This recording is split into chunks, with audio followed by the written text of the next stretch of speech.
City থেকে বের হয়ে চলে গিয়েছিলাম স্টিচেসে। স্টিচেসে আমার তেমন ড্রেস পছন্দ হয় না, বাট ওদের লেহেঙ্গা কালেকশনগুলো খুবই সুন্দর।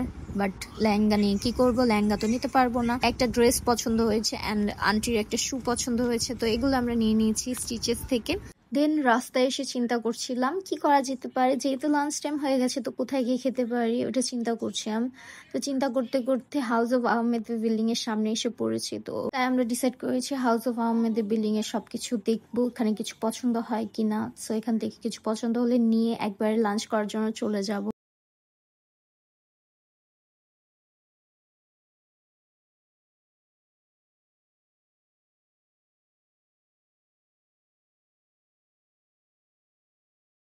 দেন আমরা এখান থেকে শপিং শেষ করে বের হয়ে যাব লাঞ্চ করার জন্য। এখানে আমার এই রিংটা আমার অনেক ফেভারিট ছিল, আমি আজকে নিয়েছি। ফুল দেখলে আমি ভিডিও করি, দেন ফুলগুলো ভিডিও নিলাম। দেন আঙ্কেল বুবস ট্রাই করলাম, এটা নতুন হয়েছে, সো ট্রাই করা হয়নি, আজকে ট্রাই করলাম।